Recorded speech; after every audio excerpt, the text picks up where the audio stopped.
പ്രിയമുള്ള പ്രേക്ഷകരെ, നിങ്ങളുടെ നാളെയിൽ നാം ഇവിടെ ചർച്ച ചെയ്യുന്നത് 1200 കർക്കടക മാസം 21-ാം തീയതി, അതായത് 2025 ഓഗസ്റ്റ് മാസം 6-ാം തീയതി ബുധനാഴ്ച. നാളെ ബുധനാഴ്ച സൂര്യോദയം തൃശ്ശൂരിൽ 6:18 അസ്തമയം വൈകിട്ട് 6:48 നാളത്തെ രാഹുകാലം ബുധനാഴ്ച നിങ്ങൾക്ക് സുപരിചിതമാണ്. 12 മണി മുതൽ 1:30 വരെയുള്ള സമയമാകുന്നു. 1.5 മണിക്കൂർ ദൈർഘ്യ സമയം രാഹുകാലം. ശുഭകാര്യങ്ങളൊന്നും തന്നെ നാം രാഹുകാലത്ത് അനുഷ്ഠിക്കാറില്ല. നാളത്തെ നക്ഷത്രം വിശേഷപ്പെട്ട മൂലം നക്ഷത്രമാകുന്നു. മൂലം വെളുത്തപക്ഷത്തിലെ മൂലം വളരെ ഗുണമാണ്. നാളത്തെ തിഥി ദ്വാദശി തിഥിയാണ്. ഏറ്റവും ശക്തമായൊരു തിഥിയിലേക്കാണ് ചന്ദ്രൻ വന്നുകൊണ്ടിരിക്കുന്നത്. ഇനി ഏതാനും നാളുകൾക്കുള്ളിൽ പൗർണമിയിലേക്ക് വരും. തിഥി ബലവാനാകുമ്പോഴാണ് ചന്ദ്രൻ ബലവാനാകുന്നത്. പക്ഷോദ്ഭവം ഹിമകരസ്യ വിശിഷ്ടമാഹുഹു. വെളുത്തപക്ഷത്തിലെ ചന്ദ്രനാണ് അങ്ങേയറ്റം വിശിഷ്ടത, വൈശിഷ്ട്യം ഒരു വ്യക്തിക്കുണ്ടാക്കുന്നത്. അതിനാൽ മൂലം പല ശുഭകാര്യങ്ങൾക്കും നാം ഉപയോഗിക്കുന്നൊരു നക്ഷത്രമാണ് മൂലം നക്ഷത്രം. യാത്രയ്ക്കൊക്കെ മൂലം നക്ഷത്രം വളരെ ഗുണമാണ്. ചോറും നക്ഷത്രമായി മൂലത്തിനെ നാം പരിഗണിക്കാറുണ്ട്. പക്ഷേ മൂലം നക്ഷത്രത്തിന് ഒരു ദോഷമുണ്ട്. വാങ്ങാനും കൊടുക്കാനും പറ്റുന്ന നക്ഷത്രമല്ല മൂലം നക്ഷത്രം. ധനപരമായ ഇടപെടലുകൾക്ക് മൂലം നക്ഷത്രം അത്ര ശുഭമല്ല.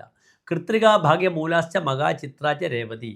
കാർത്തിക ഭാഗ്യമെന്നാൽ ഉത്രം, മൂലം, മകം, ചിത്ര, രേവതി ഈ നക്ഷത്രങ്ങൾ ആദാതവ്യം എന്ന ദാതവ്യം, വാങ്ങരുത് കൊടുക്കരുത്. അങ്ങനെ ചെയ്യുകയാണെങ്കിൽ തശേഷം തി വിനശ്യതി, അതിൻ്റെ ബാക്കി പോലും നശിച്ചു പോകുമെന്ന് പറയുന്നു. അതിനാൽ വാങ്ങൽ കൊടുക്കൽ പ്രക്രിയക്ക് മൂലം നക്ഷത്രം നല്ലതല്ല. നാളെ എൻ്റെ പ്രിയപ്പെട്ട പ്രേക്ഷകർക്ക് 9:15 മുതൽ 10:15 വരെയുള്ള സമയം എല്ലാ ശുഭകാര്യങ്ങൾക്കുമായി സമയം കണ്ടെത്താവുന്നതാണ്. എല്ലാ ശുഭകാര്യങ്ങൾക്കും സാമ്പത്തികമായ വിഷയങ്ങൾക്കൊഴിച്ച്. നാളെ മൂലം നക്ഷത്രമാകയാൽ നാളെ എൻ്റെ പ്രിയപ്പെട്ട പ്രേക്ഷകർക്ക് കാലത്ത് സർപ്പക്ഷേത്രത്തിൽ വഴിപാടുകൾ ചെയ്യുന്നത് വളരെ ഗുണമാണ്. ആയില്യപൂജ അല്ലെങ്കിൽ സർപ്പബലി. കേരളത്തിന് വെളിയിലുള്ളവർക്ക് നവഗ്രഹത്തിൽ രാഹുകേതു അർച്ചന ചെയ്യാം. ഓം രാഹവേ നമഃ, ഓം കേതവേ നമഃ എന്ന പഞ്ചാക്ഷരി മന്ത്രം വളരെയധികം ഉപകരിക്കും. മൂലം നക്ഷത്രത്തിൻ്റെ അധിപനായ ഗ്രഹം ആരാണ്? കേതുവാകുന്നു. അശ്വതി മകം മൂലം.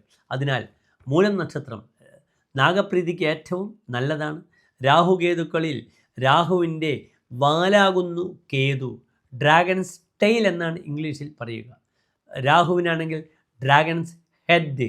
അതിനാൽ നാഗസംബന്ധമായ ദോഷങ്ങൾക്കൊക്കെ നാളത്തെ ദിനം വളരെ നല്ലതാണ്. പ്രത്യേകിച്ച് ബുധനാഴ്ചയാണ്. സ്കിൻ പ്രോബ്ലത്തിൽ പെടുന്ന എൻ്റെ പ്രിയപ്പെട്ട പ്രേക്ഷകർക്ക് നാഗപ്രീതി വളരെ വളരെ അനുകൂലമാണ്. നൂറും പാലും അല്ലെങ്കിൽ മഞ്ഞൾപ്പൊടിയൊക്കെ സമർപ്പിക്കാം. സ്കിൻ പ്രോബ്ലത്തിൻ്റെ പ്രധാനപ്പെട്ട കാരകഗ്രഹമാണ് ബുധൻ. വിചർച്ചിക എന്നൊരു യോഗം ബുധന് മാത്രമാണ് പറഞ്ഞിരിക്കുന്നത്. ത്വഗ് രോഗം, സ്കിൻ പ്രോബ്ലം. ജാതകത്തിൽ ഒരാൾ മെഡിസിന് പോവുകയാണെങ്കിൽ അദ്ദേഹത്തിൻ്റെ ബുധൻ ശക്തമാണെങ്കിൽ അദ്ദേഹത്തിന് വളരെ നന്നായി സ്കിൻ ഡോക്ടറായി ശോഭിക്കാം. അനസ്തേഷ്യ വിഭാഗത്തിൽ ശോഭിക്കാം. എല്ലാ പ്രിയപ്പെട്ട പ്രേക്ഷകർക്കും ശോഭനമായ നല്ലൊരു നാളെ ആശംസിക്കുന്നു. നന്ദി, നമസ്കാരം.